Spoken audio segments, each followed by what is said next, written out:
मगर कहने का क्या मतलब है, राजनीति में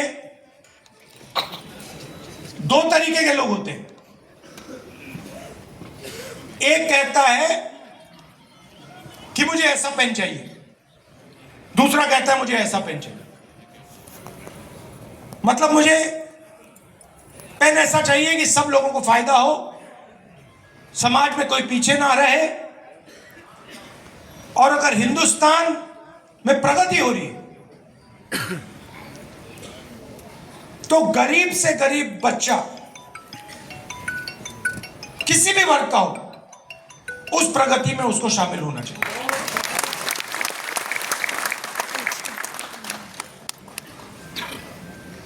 अगर हम हिंदुस्तान को आज देखें,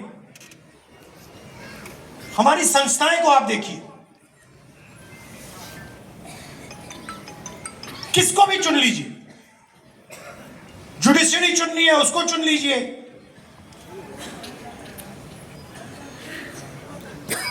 मंत्रिमंडल देख लीजिए, ब्यूरोक्रेसी देख लीजिए, शिक्षा का सिस्टम देख लीजिए, कॉर्पोरेट इंडिया देख लीजिए, किसी एक को चुन लीजिए और थोड़ी सी गहराई में आप जाएंगे तो आपको दिखेगा 85% उसमें कहीं है ही नहीं।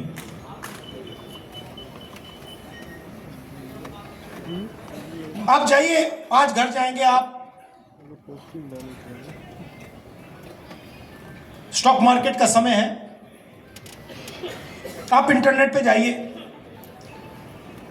और 500 सबसे बड़ी कंपनियों के नाम ले लीजिए और इंटरनेट पे जाके आप देखिए, उनके सीईओज का आप नाम निकाल लीजिए, उनके सीनियर मैनेजमेंट का आप नाम निकाल लीजिए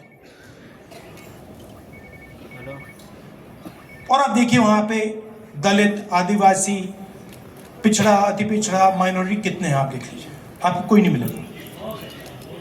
हाँ, एक नहीं मिलेगा आपको। अदानी जी की कंपनी में जाइए, उनके सप्लायर्स की लिस्ट निकालिए, उनकी कंपनी को हजारों कंपनियां सप्लाई करती हैं, थोड़ी छोटी होती है, उनकी लिस्ट निकालिए, उनके सीईओ देख लीजिए, आपको वहां एक भी दलित नहीं मिलेगा, एक आदिवासी, एक पिछड़ा वर्ग, कोई नहीं मिलेगा उसको।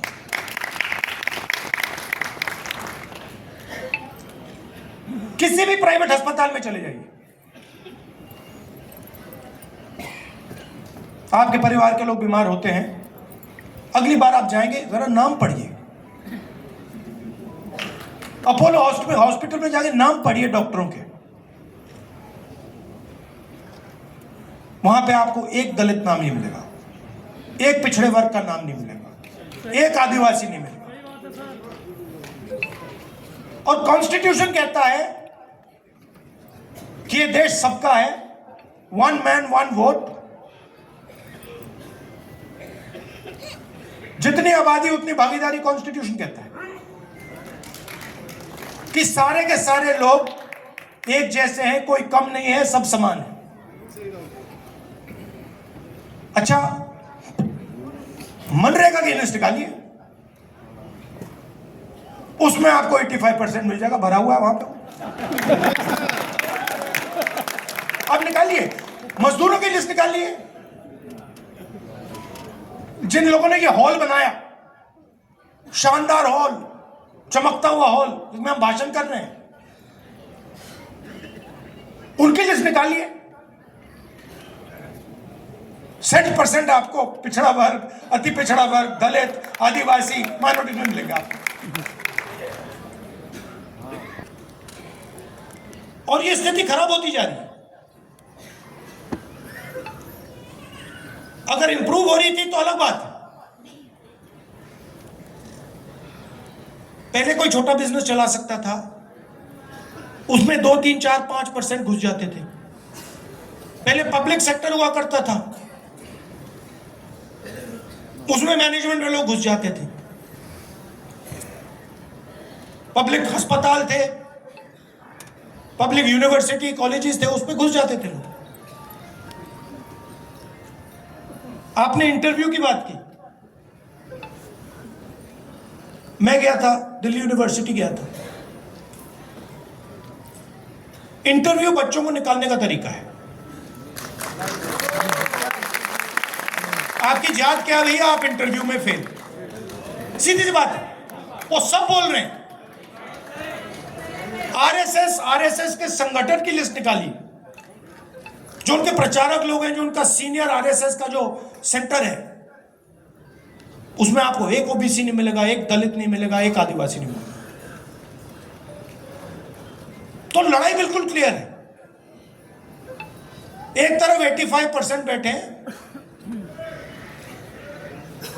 और उनको कहा जा रहा है कि भैया ये देश आपका नहीं है। कहने के लिए हां, कहने के लिए हम कह देंगे कि भैया आप हिंदुस्तानी हो, मगर जब धन बांटने की बात आएगी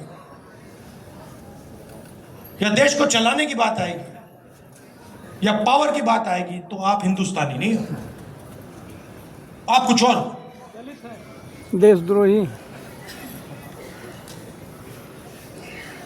और ये संविधान के बिल्कुल खिलाफ है।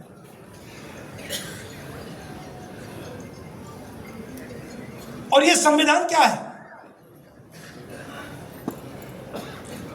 पहले मैं सोचता था कि एक किताब है जो आजादी के बाद लिखी गई। हम सब कहते हैं कि अंबेडकर जी का कॉन्स्टिट्यूशन है, मगर अगर हम थोड़ी सी गहराई में जाएं तो इसमें हिंदुस्तान की हजारों साल की आवाज है। जो आपने, गौतम जी, जो आपने लिस्ट दी, आपने नाम लिए, नारायण गुरु, बसवना, अंबेडकर जी, गांधी जी, गौतम बुद्ध जी, जो आपने लिस्ट दी, उन सब की आवाज इस कॉन्स्टिट्यूशन में है। और दूसरी बात, जो उस विचारधारा के खिलाफ थे, उनकी आवाज इस कॉन्स्टिट्यूशन में नहीं है। सावरकर जी की आवाज इस कॉन्स्टिट्यूशन में नहीं है। नाथूराम गोडसे की आवाज इस कॉन्स्टिट्यूशन में नहीं है।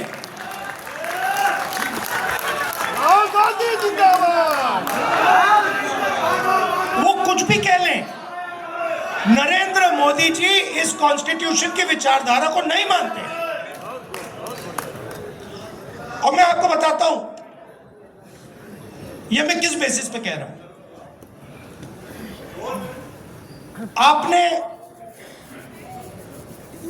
अंबेडकर जी की बात कही, कांशीराम जी की बात कही, और आपने कहा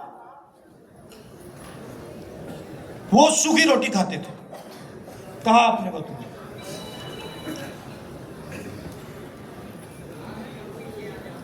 और अंबेडकर जी के बारे में लोग बहुत कुछ कहते हैं।